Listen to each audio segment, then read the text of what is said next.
What's up, guys? It's your boy, Reese Boy, back with another video. All right, guys, so let's see what my people got me today. This is actually from my cousin. My cousin. Yo, Coco. So she got me steak and shake.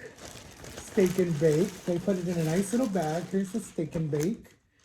Steak and bake. Steak and bake. It's a nice little bag. I'm gonna keep that. All right, let's see what we got. Yes, Cody's in here. He makes a cameo. Yo, they better not have forgot my straw. Come on now. Come on now. Steak and shake. Steak and bake. Get off of me. Get off of me. Get off of me. All right. Did they forget my... No, they did not forget my straw. Ta-ta. Ta-ta. I don't know what the hell that was. All right. Ta-ta. Ta-ta. Guys, we need to talk today. We need to talk. Okay. Anyway, so that's that. All right. Let's see what they got. Smells delicious, delicious. I need some ketchup. I need some ketchup, Make me weak. Oh, they gave me ketchup. That's so funny. I said I need ketchup and some in here. There's a lot in here, actually. Make me weak. There's a song stuck in my head, but the girl is gorgeous. Let's sing it. Okay, guys, so this is what it says. Steak and shake. Steak and shake. Steak and shake. Actually, this should be my thumbnail. Fudge. A screen for a thumbnail. Steak and shake. La, la, la. La. We'll do it like this. Okay.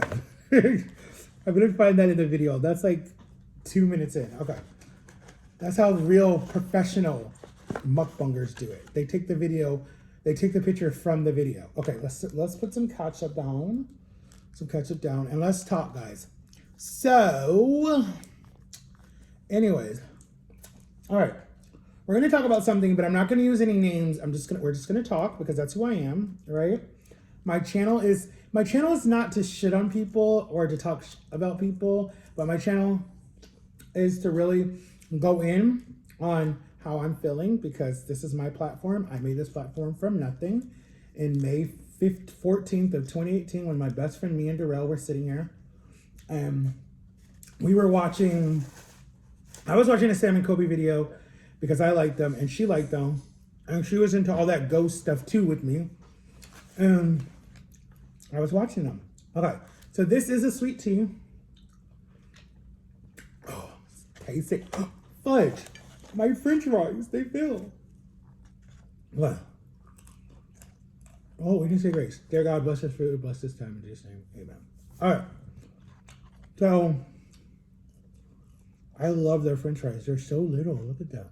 It looks like a smiley face. Look. Okay. Fuck. All right. Sorry, I cursed. I'm sorry. All right. So what we're going to talk about, guys, is... Okay. I'm going to dye my hair, guys. I think I'm going to go brown. My son told me to do my hair brown. So anyway, shout out to you, Angel. So yeah, Friday, we hanged out with my son. It was me, my dad, my mom, my son. We went to, I forget the pizza place name. Marco's Pizza, I think. And then we went and hit golf balls and had a lot of fun, right? And so we were hanging out, doing family stuff, had fun. But I'm stressed about something because this is what I'm stressed about. Listen to me, right? All right, so we're gonna talk about what I'm stressed about. And I keep having this discussion with people, right? This is my burger. Let me show you guys my burger. It's got some bacon on it. All right, let's take a bite. Let me eat this like a man because people say I eat like a girl. Let's eat like a man. Oh, like that. Don't know what's wrong with me.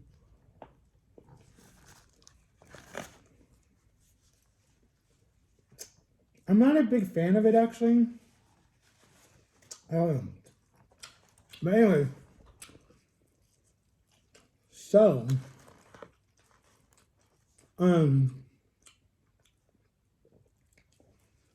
so when someone, right,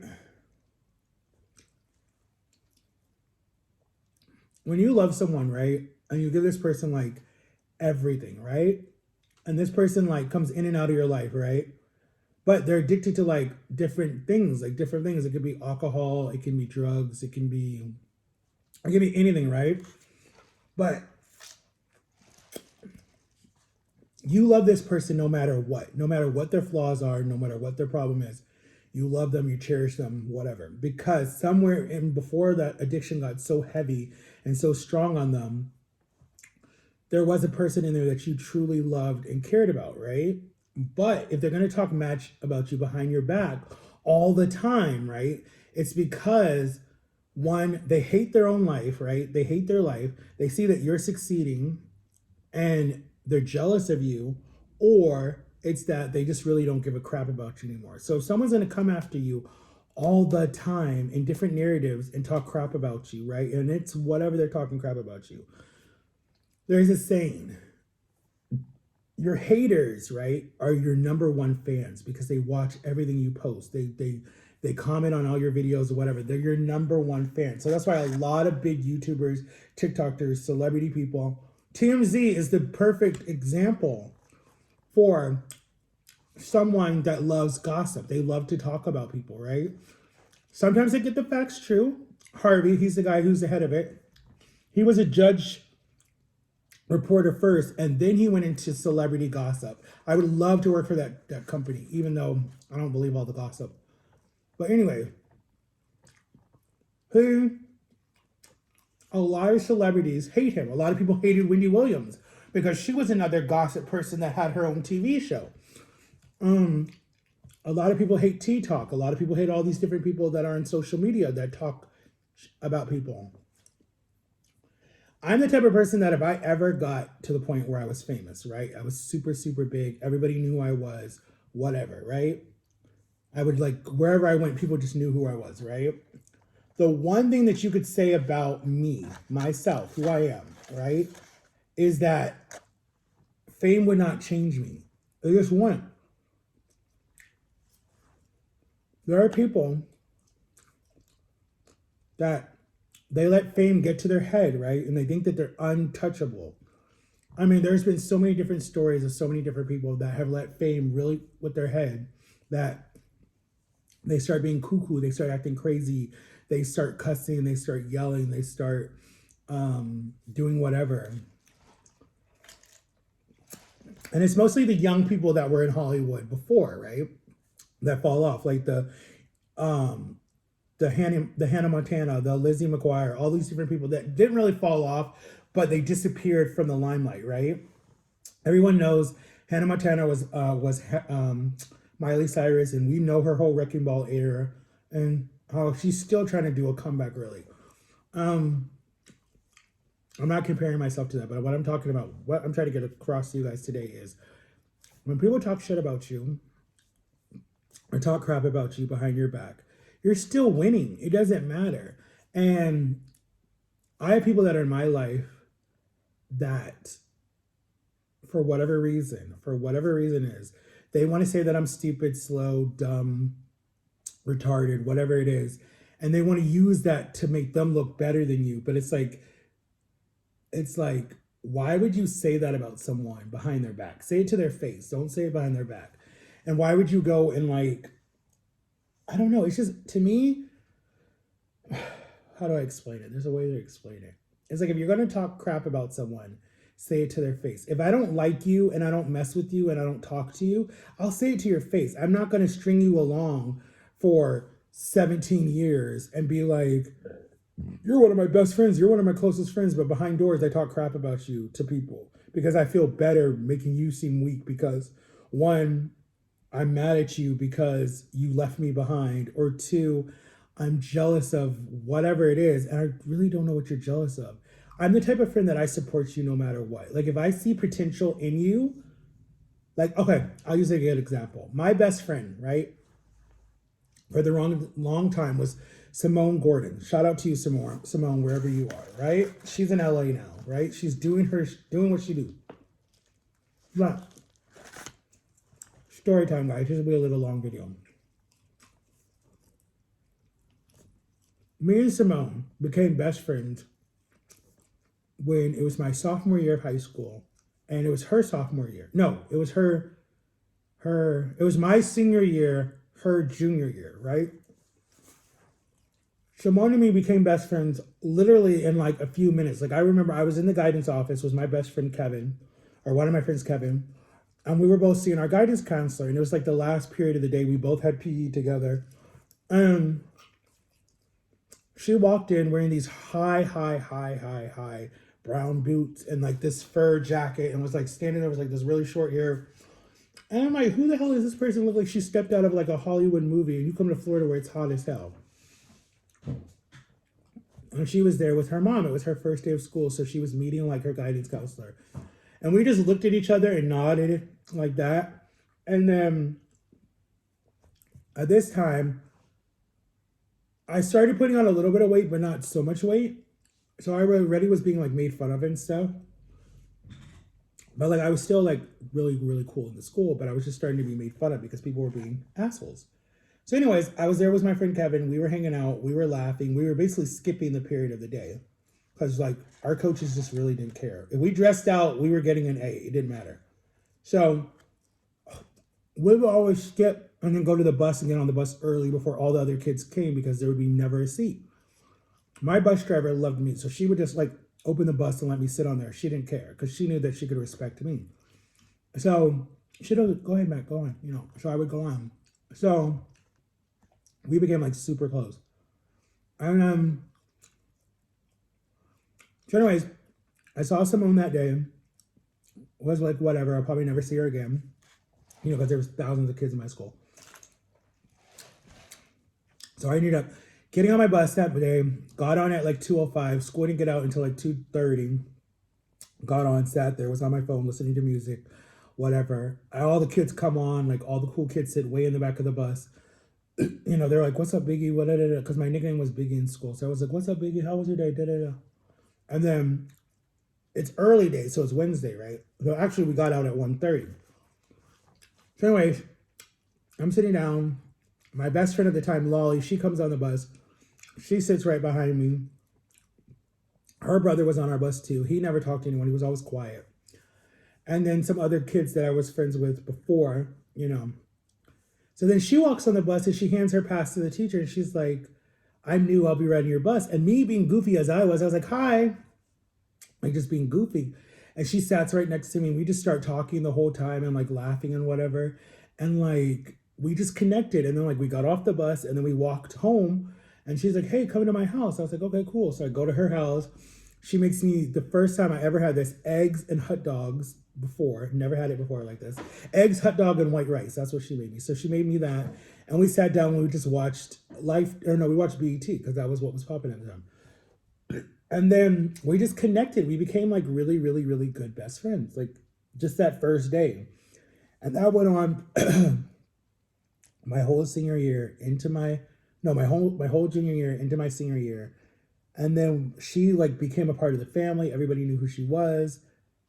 And then she started just a whole bunch of crap that she did. Like just the two different guys that I was friendly with.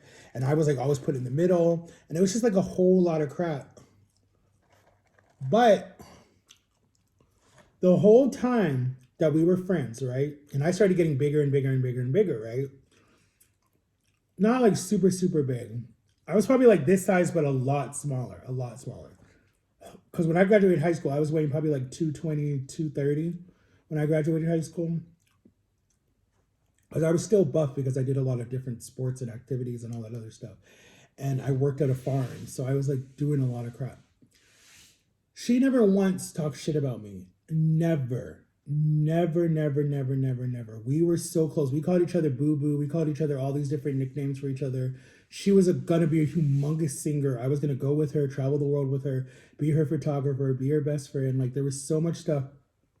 I was gonna like be in her entourage, all this different stuff. Her mom loved me. Her dad loved me. Her brother loved me. It was just like she was family to me. My family loved her, and she just never talked shit. And then we lost communication with each other after I graduated, but she graduated the year after me. And then I got in a really bad fight with my mom, and my cousin was here, and my sister was here, and they kicked me out. My mom, oh, sorry, I just spit. My mom was like, get out of my house, or I'm gonna call the police. So I was like, all right, cool. So my dad comes home, he was out of town, he was all excited, and I was hiding out in the room that I sleep in now. I was hiding in that room because I used to sleep upstairs with my brother. So I was hiding in that room, and he comes in, swings the door open. Did you pack your bags? Let's go. Like he was all excited to kick me out. So I remember like I packed my bag, took whatever I could take with me, and left. I didn't even say goodbye to my mom. I was so mad at her. And then she's just like looking. I'm like, I probably called her a whole bunch of bad words. Then talked to my sister, probably flicked my sister off, probably flicked my brother off, didn't even care, probably slapped my cousin, whatever I did. I was just angry. Got in the car, my dad gave me this whole long ass speech on the way there and just was like, whatever. And I went and I stayed with Simone and her girlfriend at the time and her girlfriend's roommate. And we just hang out. We have fun. I was there for like 7 weeks. And then Simone put her hands on me. I remember she punched me in the eye. I forget what happened. Oh, I know what happened. So she lied to her boyfriend that she was staying with her best friend. She was sleeping with the girl and stringing along her best friend. My loyalty was to her boyfriend because I knew him first, Eric. I knew Eric first before I met Simone. So I told Eric, like, yo, man, you're being played, dude. You're being played. So I remember Eric picks me up from my house. We go over there because this is before I got kicked out. So we go there and we're talking to Eric's with me and whatever. And she's just lying to his face. I love you, babe, blah, blah, blah, blah, blah. So we were about to confront her. So then I get kicked out. I asked Alex, can I stay with you? Alex is like, yeah, my mom, because her mom was like really shitty and was like not a good mom, was strung out on drugs, all this stuff. So Alex's dad got her apartment by Valencia Community College. It's funny, I ended up going to that school like years later. So gets her apartment, and then she gets a car. Her dad pays for like I think a year lease or something like that just to get her away from her mom. Her mom gets out of jail, try to come back in her life. We go to her mom's house. It's a whole long story. I've got to tell you guys that story. So, anyways, I'm kicked out. I'm living with Alex and Simone, and then Eric comes in the picture. Then we do an intervention to Simone, and Simone is like, we have her ex-boyfriend there, we have her girlfriend there, we have this other girl that she was talking to, we have Eric there, I'm there, and then one of her other best friends is there. And it's like a scene out of Maury. We're all sitting there, and then she gets up, or she comes home from work, because she was working at Universal at the time. Oh my God, we both worked for Universal. She was working for Universal at the time.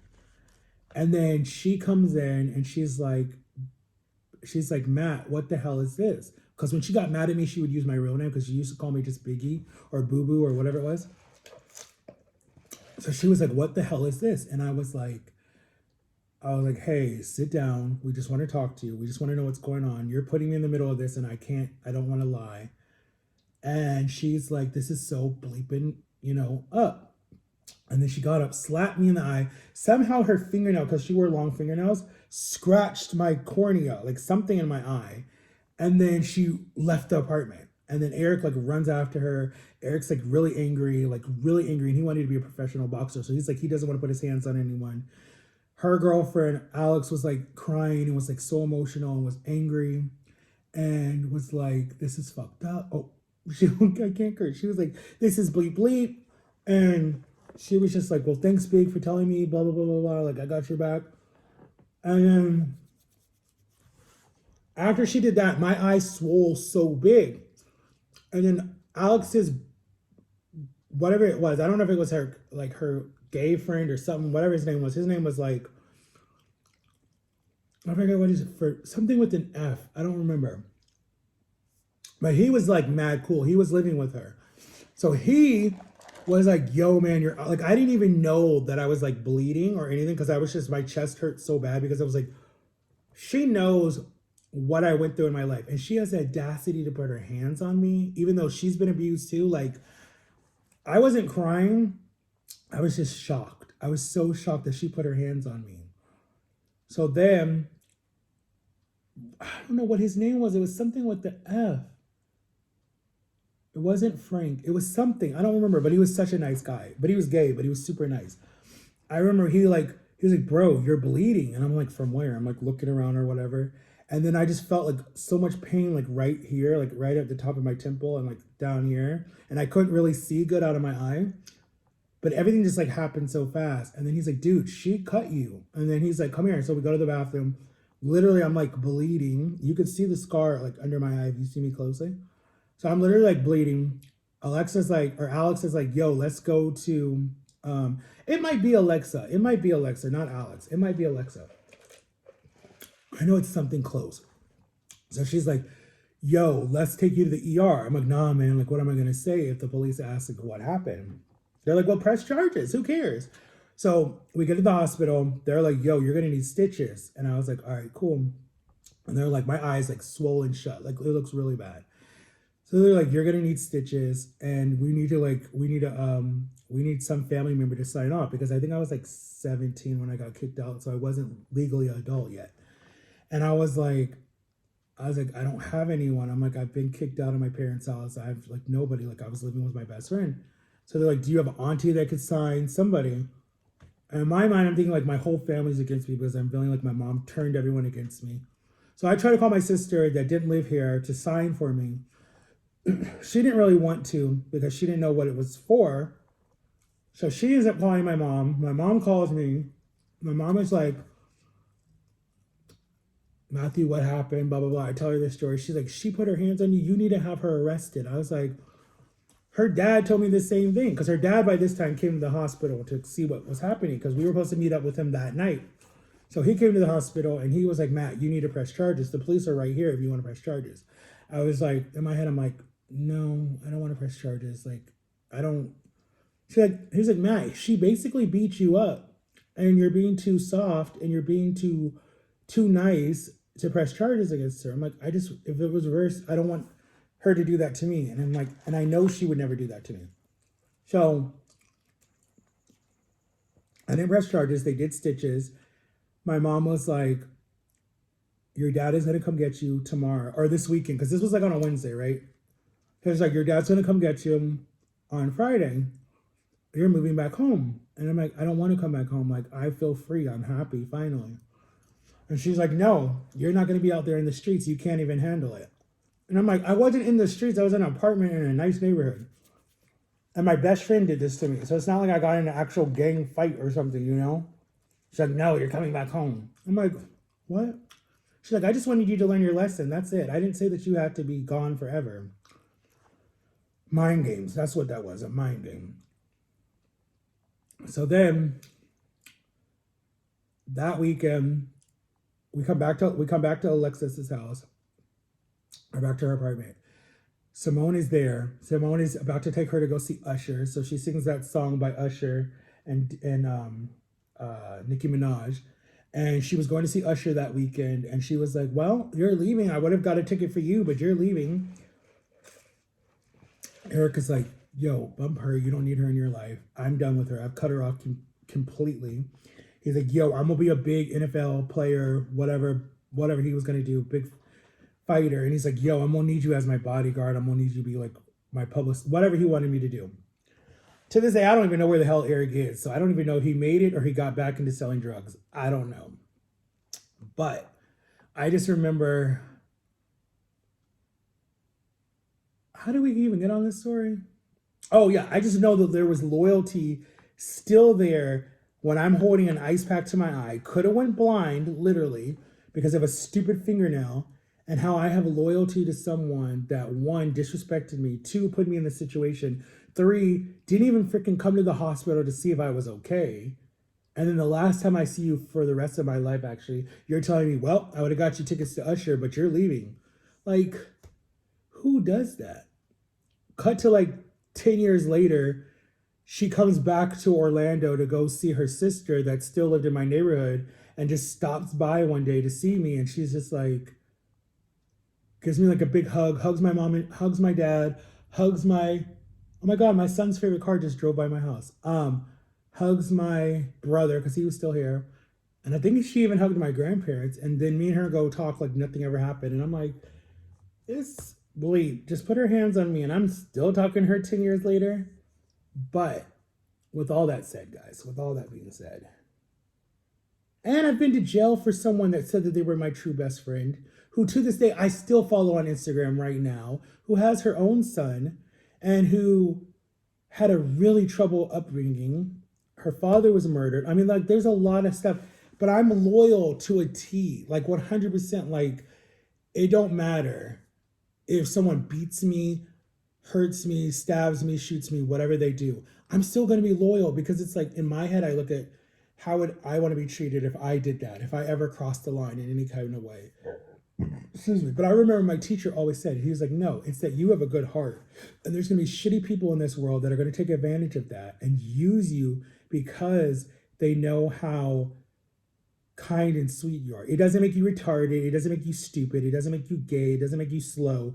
It makes you that you have a good heart.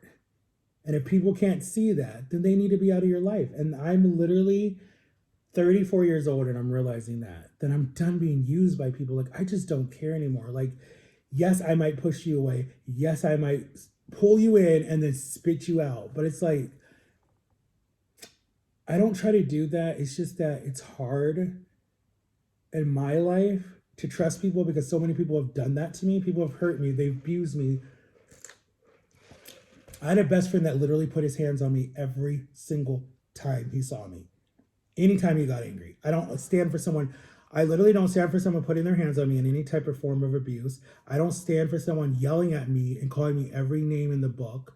And I don't stand with someone lying on my name just to make themselves feel better. That's why I'm such a hard pill to swallow in some people's eyes. It's like, damn, I don't want to be friends with him. He's so mean. He's so strict. It's like, no, it's that I've been fucked over so many times. It's like, if you love me, then you love me. If you know me, then you know me. If you don't know me, then get out. Like, I don't want to damage you any more than you're already damaged. Like, if you don't can honestly say before God and before a judge, if anything ever happened and they were using you as a character witness in a whatever happened, right?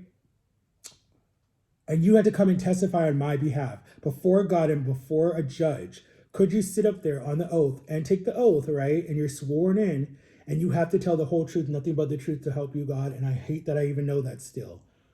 That you wouldn't be lying. I don't know. There's only a certain amount of people that I know, hands down, that would have my back no matter what. Like, if I was in a situation where they said Matthew Cross shot this person and killed the person, but I was not even nowhere close to it, but they just used my name because I don't know, or I was in the area, but I didn't do it. I was actually just, going shopping or something, and I walk in on a scene, but it's because I look guilty because one, I'm black, and two, because whatever reason. And then they're like, you're being arrested, you're being charged for blah, blah, blah, blah, blah. And you're like, murder, what? And you're like, I don't murder people. Who would testify for me? I don't know. There's even people in my family that I don't even know that would honestly be willing to even testify, like, for me. Like, you really have to go to what my character is. And there's certain people that would be like, he does have a temper. And they'd be like, really? Really? But what gets him to that point? He doesn't just snap on people for no reason. Like, there's a reason why he gets angry. So, I don't know if I'm even making sense. I've probably just been rambling, talking shit for no reason. But it is what it is. Loyalty is the biggest thing to me. You have to be loyal. You have to be loyal and honest and supportive and care about people no matter what. If you can't, then I check out. Then we're done. We're over it. We're not friends no more. We don't mess around no more. We don't do nothing. There's my burger, guys. I didn't even finish it. And I think it is a double patty. That's why I don't like it. I don't do double patties. Like, I want to throw up right now. And it could be too much sweet tea too. But yeah, guys, another video coming out. Jama comes tonight. We're gonna go hang out a little bit, guys. So some more videos coming out. I'm gonna go take the subway and do another video with that. I'm gonna try to finally post one. Oh, guys, I actually am losing weight. Look, my shirt is so big. That's actually kind of cool. If you knew me, you'd probably say no, but loyalty is the biggest thing, guys. If you're loyal to me, I'm loyal to a T. Like whatever it takes, I'm loyal to you. Like there's certain family members that I'm 100% loyal to, and there's certain family members that I would be like, I love you, but I'm not willing to take a bullet for you. Well, that's a lie. That's a lie because I know my heart. I know my heart. At the end of the day, yeah, I probably would take a bullet for anybody, actually. Even my worst enemy, I probably would still testify on their behalf. Or, like, I'd put away all my anger towards that person and be like, this is still a good person. Even the people that have done me wrong, even the people that have done me dirty, like literally dirty, at the end of the day, I would still show some type of love, some type of respect to be like, I hate you so much with my whole heart, but I'm not gonna let you suffer. Like I just know my heart. I know how I am. I won't let someone suffer. No, because I've suffered for my whole life, and it's like I would never want someone to suffer on my behalf because of something that I did. No. But I'm a very like heartless person, I guess now. Like I don't know. I just see that sometimes. I see that with like how I treat certain people, that like I get really mad over stupid stuff that doesn't make any sense. And I treat people like crap sometimes that have done nothing wrong, like nothing wrong. I've just been a shitty person. So, and then I love for the wrong reasons too. It's just, I'm scared that people are going to hurt me. I'm so scared of like letting people fully in just because it's like, I feel like you're going to get all the way in and then you're just going to steal my heart and run the other way. And it's like, I don't want to be so naive anymore. It's like, I've done that for so many people. And it's like, where are those people? I'm completely still by myself. It's like, where are you? Like my ex, like I hate bringing her up because it's like, I feel like it's bad taste or whatever, but it's not a bad thing. It's just that like the relationship that we had and as close as we were, I don't know if I would ever feel that ever for any type of like relationship with a girl ever again. Like I just feel like that pain was, I don't know how to explain it. Like if you ever loved someone to the point where it's like you were willing to like die over that person, and literally I was dying over that person, you would understand what I'm talking about. Like that pain hurts so bad. So bad.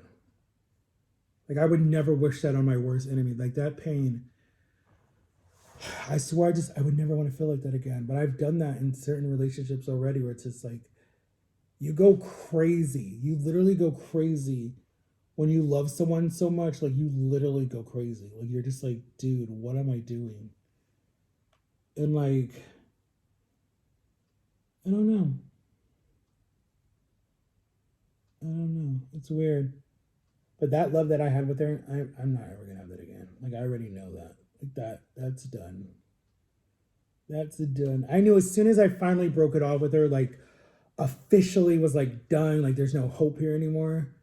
I knew I would never find that love again. And I'm right. It's almost been since 2015? I don't even know how many years it's been. I haven't been in any serious relationships since then. And now it's too late. So, anyways, unless her and God get together and bring me some woman that's going to be super strong and super understanding and super willing to like just keep fighting for our relationship, that's on them and God. They have to make that decision because I'm done looking. I'm over that. I am so over that. I'm okay with being alone, having my son, getting me a dog or a cat and being fine with it. And maybe getting me 2 other kids. I don't know. The part that just scares me the most is I don't want to die by myself. Like, that is my biggest fear. I don't want to be in some stupid retirement home dying super fast, because I feel like that's what happens when a lot of people go to retirement homes. They die really fast. It's been proven. My parents will be long gone by then. And I mean, unless they outlive me, shoot, they might. I just don't want to die alone. Like, I'd rather go out like on a high. Like, I don't know.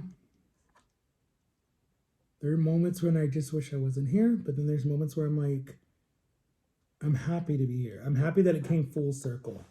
Like, there's a lot that actually makes me happy now. Just a lot of different stuff. But